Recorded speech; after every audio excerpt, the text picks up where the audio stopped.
우리를 애워싸고 계신 하나님의 임재를 의식하면서 천천히 깊은 들숨을 쉬십시오.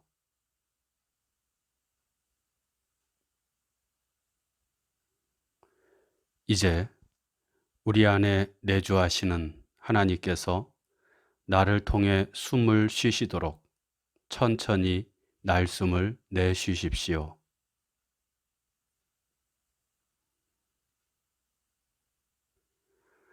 이렇게 천천히 몇 번 들숨과 날숨을 반복하며 하나님의 임재 가운데 머무십시오.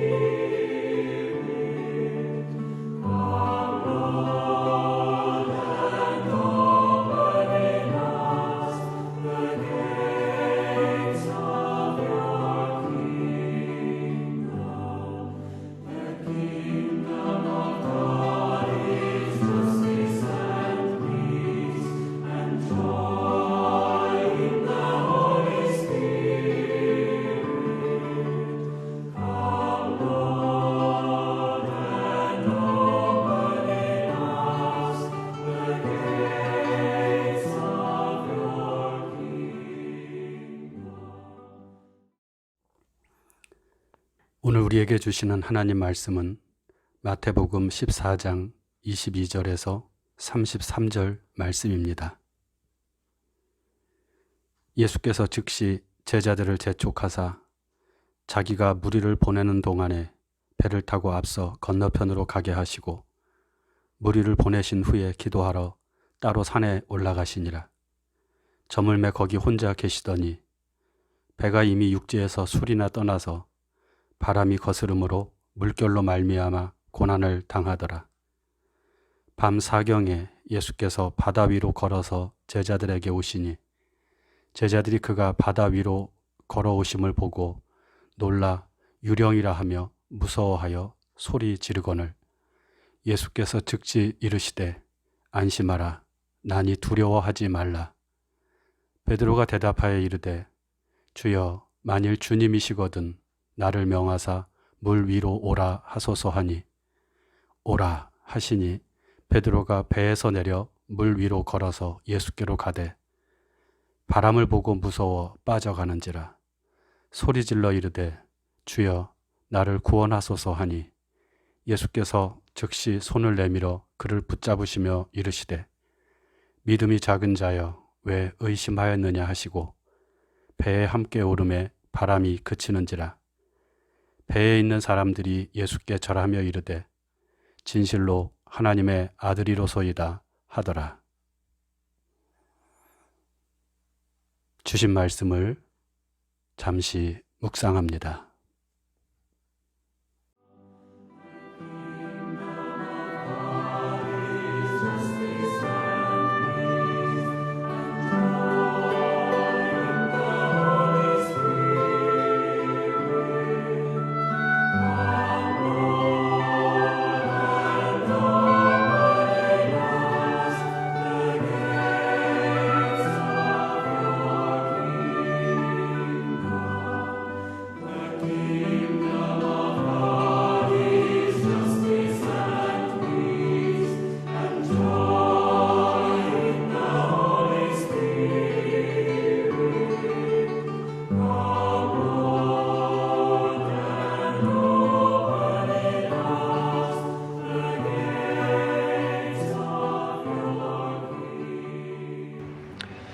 예수께서 물 위를 걸으셨다는 오늘의 말씀은 누가복음을 제외한 세 복음서 모두에 나오는 말씀입니다. 그만큼 이 사건은 제자들에게 아주 인상적인 사건이었음을 나타내 줍니다. 그런데 마가복음과 요한복음은 예수께서 풍랑이 일렁이는 바다 위를 걸어오셔서 바람과 파도 때문에 고난당하고 있는 제자들을 구해 주셨다는 것을 전하고 있는 반면에 오늘 마태복음에서는 여기에 한 가지 에피소드를 더 첨가하여 우리에게 전해주고 있습니다. 곧 베드로가 물 위를 걸어오신 예수께 부탁하여 자신도 물 위를 걸을 수 있게 해달라고 요청했다는 것입니다. 이로써 마태는 예수께서 물 위를 걸으셨다는 놀라운 기적 그 자체보다 예수를 따르는 베드로도 물 위를 걸었다는 것을 강조하고 있는 듯 합니다. 곧 예수를 믿는 오늘 우리도 그런 일을 할 수 있다는 것을 말씀하고 있는 것이죠. 이것은 제자들이 타고 있던 배 안에 예수께서 안 계셨다는 것을 통해서 더 분명하게 드러납니다. 복음서에서 배는 보통 예수를 믿는 공동체, 즉 교회를 상징합니다. 그런데 그 배 안에 예수께서 계시지 않았다는 것은 신학적으로 말하면 예수의 부재 현실이라고 할 수 있습니다. 이것은 예수께서 부활하시고 승천하셔서 하늘로 올라가신 이후에 교회의 상황을 말하고 있는 것임을 짐작해 할 수가 있습니다. 말하자면 마태는 예수께서 물 위를 걸으신 사건을 통하여 교회에 그리고 예수를 믿는 사람들에게 또한 오늘 우리들에게 어떤 메시지를 그 기적 사건을 통해서 우리에게 전하는 메시지가 있었다는 것입니다. 이 사건을 통해서 우리에게 전하고자 한 메시지는 무엇이었을까요? 오늘 사건은 예수께서 물고기 2마리와 보리떡 5개로 5,000명이 넘는 사람들을 먹이고도 남았다는 소위 오병이어의 사건 이후에 되어진 일입니다.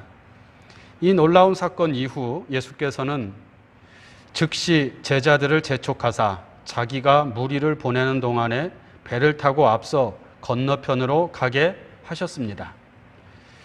재촉하다, 헬라어로 에낭카센이라고 하는데 이것은 억지로 강요하다, 하기 싫은 일을 억지로 하게 하다라는 뜻을 가지고 있습니다.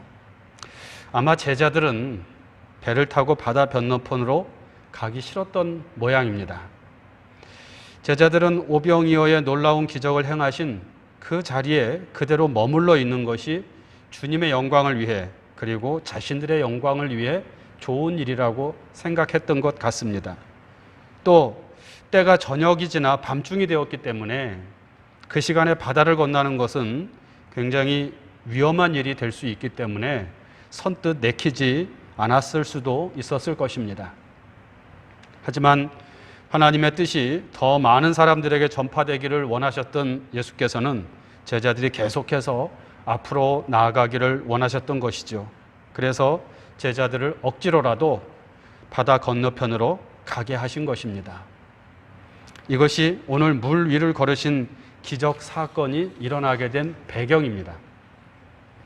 이렇게 제자들을 먼저 바다 건너편으로 보내신 예수께서는 오병이어로 모인 무리들을 다 보내십니다. 그리고 홀로 산에 올라가 기도를 하십니다.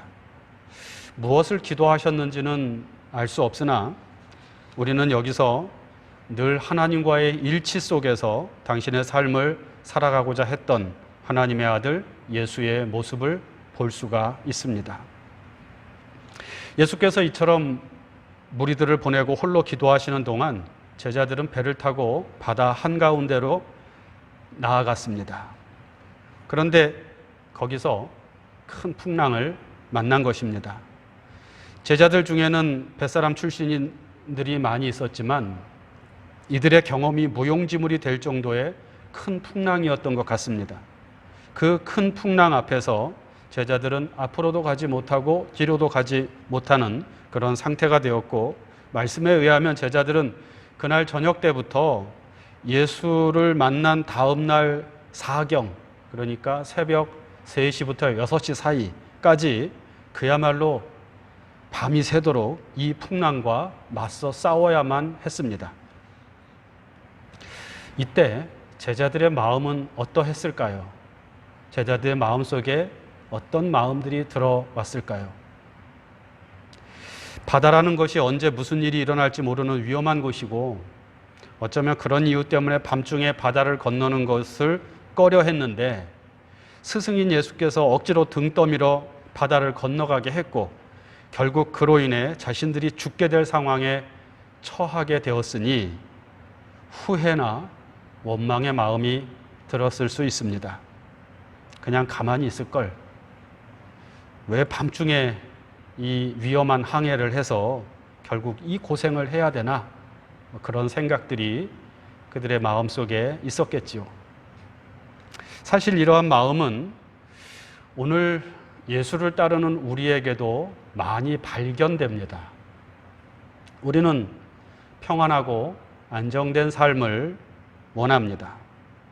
어쩌면 우리가 예수를 믿고 교회에 열심히 다니는 이유도 이렇게 평안하고 안정된 삶을 위해서일 것입니다.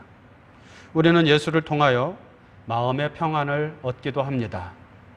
우리는 예수를 믿는 믿음 안에서 또 말씀을 통해서 영적인 양식을 공급받아서 영혼의 만족함을 얻어 누리기도 합니다.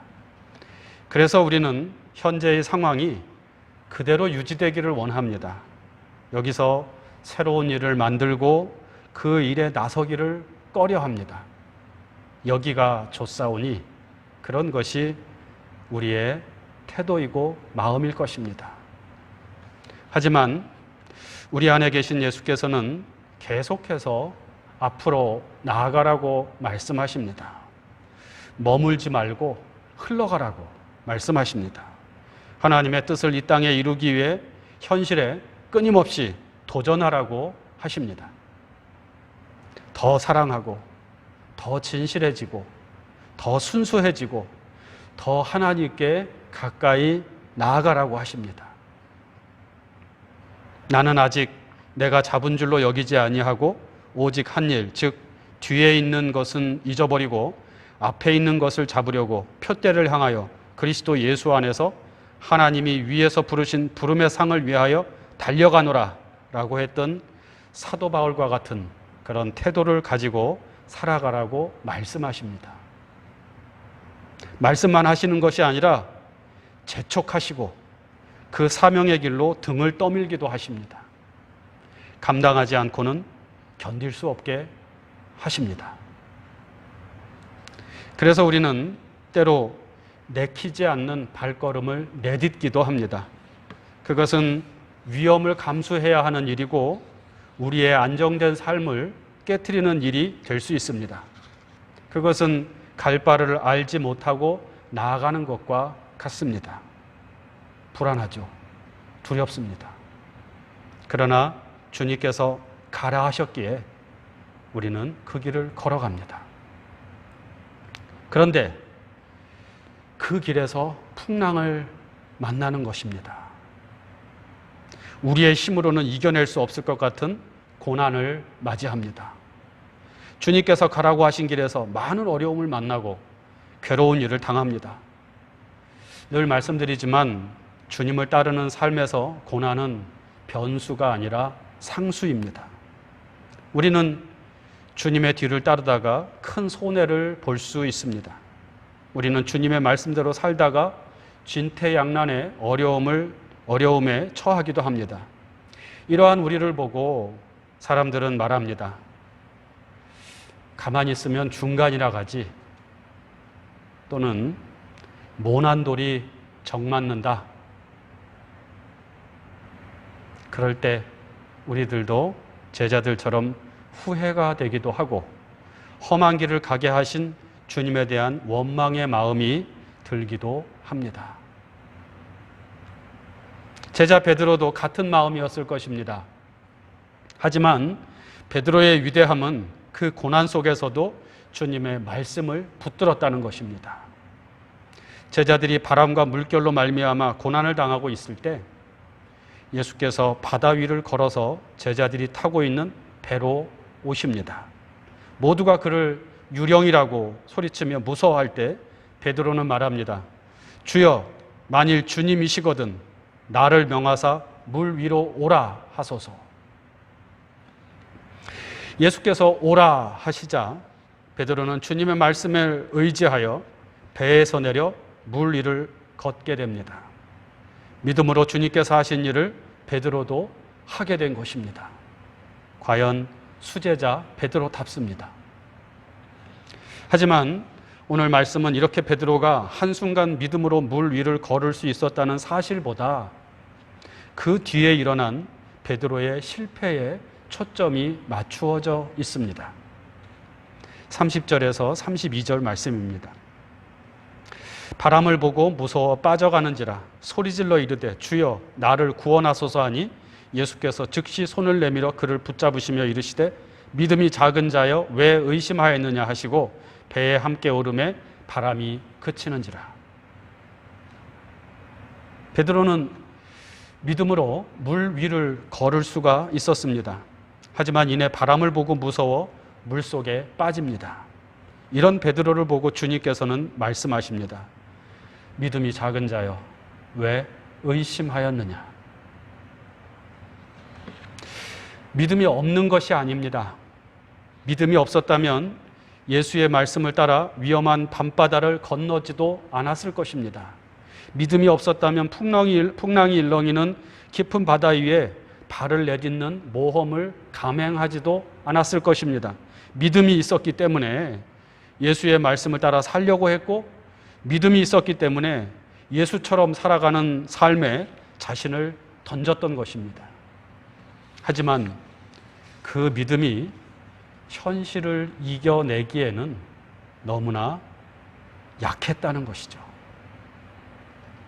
믿음으로 시작하였지만 닥쳐온 현실의 문제를 감당해내기에는 역부족이었다는 것입니다. 그래서 다시 물속에 빠지게 되었습니다. 믿음으로 이루어가는 미래보다는 지금 닥쳐온 현실적인 문제가 더 크게 보인 것입니다. 왜 의심하였느냐? 의심이라는 말은 두 마음을 품다 혹은 마음이 둘로 갈라진 상태를 가리킵니다. 한편으로는 예수의 말씀을 따라 살기를 원하고 예수의 길을 따르기를 원합니다. 그리고 그것이 하나님의 뜻이고 그것이 세상을 이기는 길임을 믿습니다. 그러나 눈앞에 펼쳐진 현실은 그리 간단하지만은 않습니다. 세상이라는 풍랑이 너무나 강력합니다. 그 풍랑을 이겨내기에는 우리가 가진 능력이 너무 작고 보잘것없어 보이기도 합니다. 우리는 주님의 뜻대로 살고 예수의 방식대로 살아가기를 원하지만 세상은 그것은 불가능한 것이라고 말합니다. 그런 삶을 살아가면 결국은 모든 것을 다 잃어버리게 될 것이라고 말합니다. 그래서 대충 타협하고 살 길을 찾아야 한다고 점잖게 충고하기도 합니다.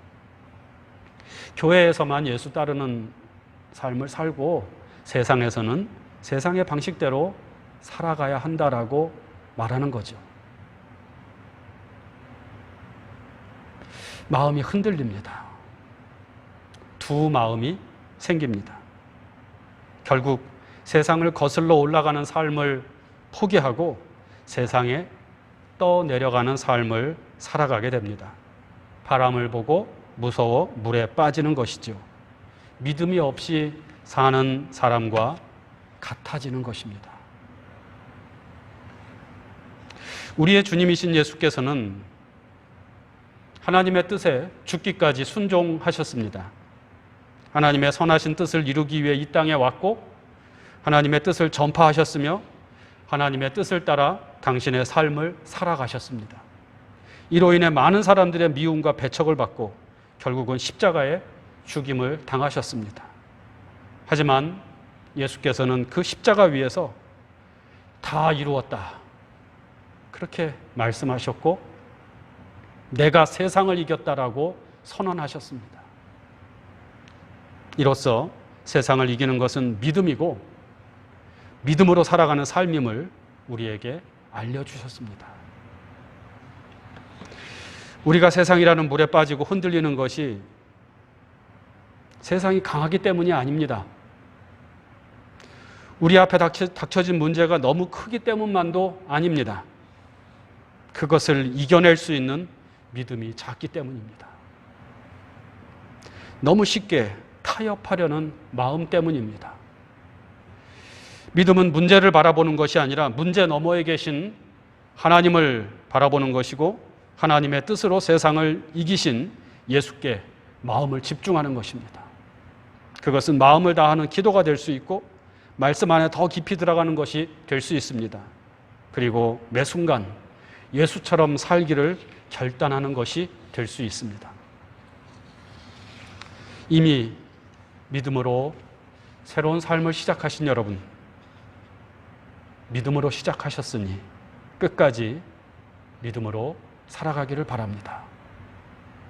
믿음의 주요, 믿음을 온전하게 하시는 예수를 바라보면서 예수께서 걸어가신 그 발자취를 따라 살아갑시다. 예수처럼 예수의 방식으로 살아가는 것이 결국은 승리하는 것임을 믿고 한 걸음 한 걸음 하나님 나라를 향한 모험을 기쁨과 확신을 가지고 감행해 나갑시다.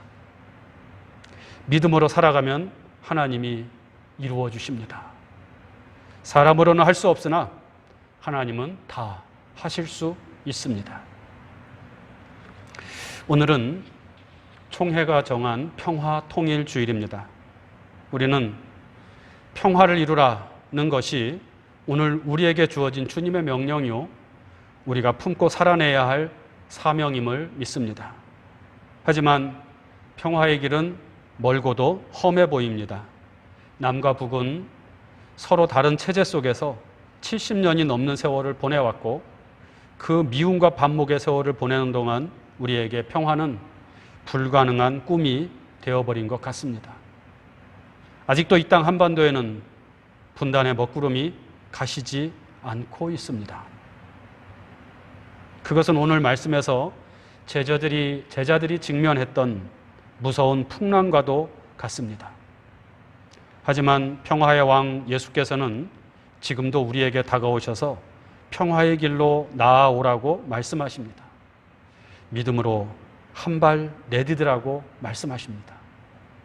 분단의 철조망을 믿음으로 뛰어넘는 행동을 하라고 말씀하십니다. 주님을 바라보면서 주님의 뜻을 품고 믿음으로 평화를 위해 한 걸음 내디딜 수 있기를 바랍니다. 그러면 하나님이 이루어 주실 줄로 믿습니다. 묵상합니다. 주님께서는 우리에게 믿음이 작은 자여 왜 의심하였느냐 하고 물으십니다. 말씀을 따라 살아가는 믿음의 삶 속에서 장애물은 무엇입니까?